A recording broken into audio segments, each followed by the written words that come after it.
Hey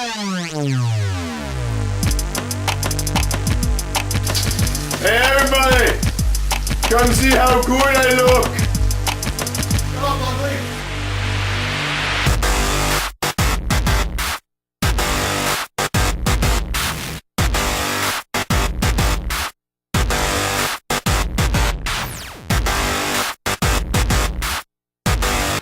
So I had an idea that since this is my last time in the Detroit area, I'd have a film crew follow me around.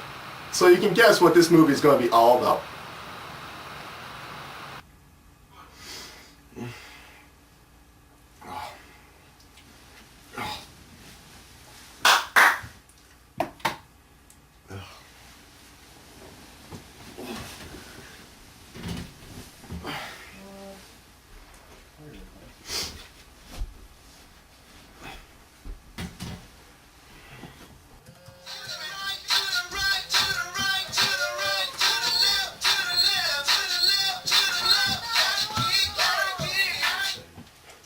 Blue.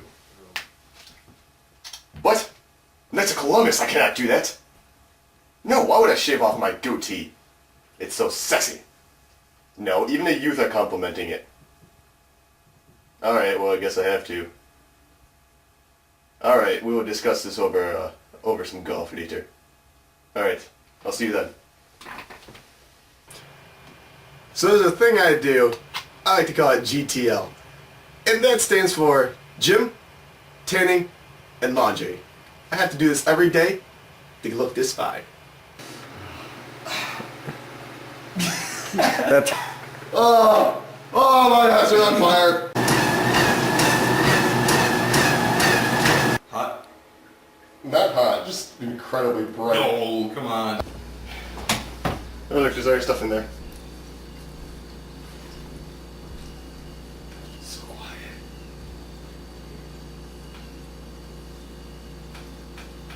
Oh.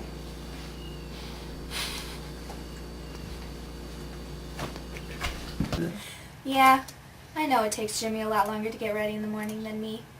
And yeah, I know he has to get up about 5 hours before I do. But hey, what am I gonna do? You can't rush perfection. Cindy! Cindy! Sin! Sin! Sin! Sin! Cindy Fries! Cindy's Way! Cinderella! What?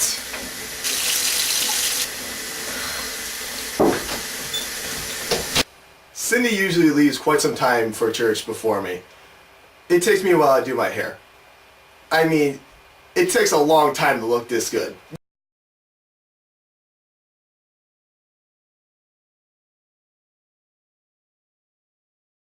You cannot mess with perfection. Hey everyone! Come see how good I look! On Sunday mornings, I usually like to thank my host family. We have a nice hearty breakfast. And I usually read them a Bible verse because I think it inspires them quite a bit. So I picked out a nice verse for you guys, and that's Psalms 141, verse 3. Set a watch, O Lord, before my mouth. Keep the door of my lips. So basically what you want to do is you want to set your alarm so that when you wake up in time for breakfast. And that's why it says before my mouth, because you eat with your mouth, obviously. And then after that you got to keep the door of your lips. So you want to keep the door to your lips unlocked. In the mornings I always like to have a wholesome bowl of Cheez-Its. But on Sunday mornings I like to call it Jesus. It's the breakfast of saviors. When I arrive at the church, first thing I do is I go in that sacristy, shut the door, and I kick my feet up. Really like to enjoy it before service, before I have to really speak to the crowd. I like to speak to myself a little bit first. I just want to tell you both, good luck. We're all counting on you.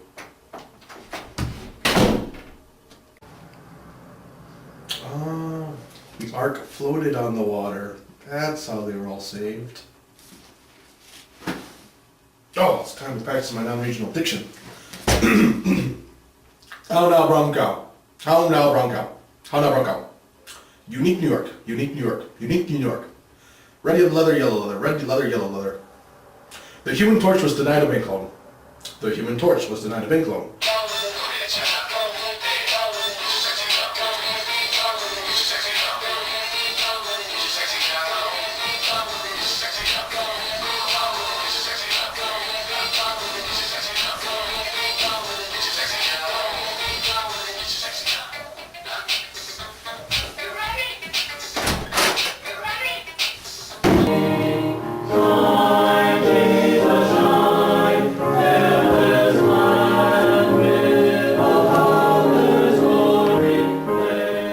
This is what I wanted to do.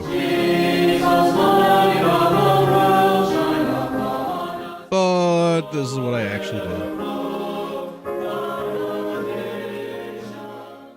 As a kid, I really loved it when my parents took me to the zoo. And I don't know why, but I've had this great connection with animals ever since. So, I like to try to incorporate animal stories in my services whenever I can. If we take an example from a forest, there's a tree, like a small little plant, I'm not really sure the kind, and a rabbit. And of course the rabbit needs to find a way for food, and of course we all know rabbits eat vegetables and plants and that kind of stuff. But this plant wants to survive. The plant isn't going to just sit there and say, eat me! No, it's going to try and defend itself. What? Jimmy, always with the animal stories. Lion, tiger, platypus, the whale, Snuffleupagus. I want you guys to see what I see from behind the altar all the time. Look at this joker falling asleep in the front row.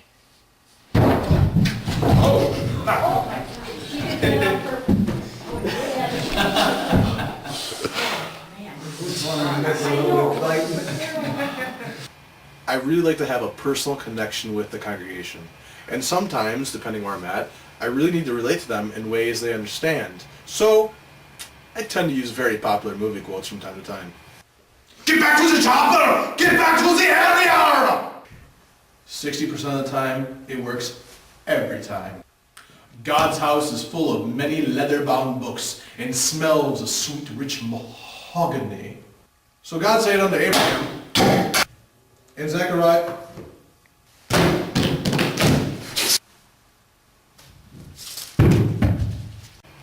I had one more dandy story, but... Quick, move on.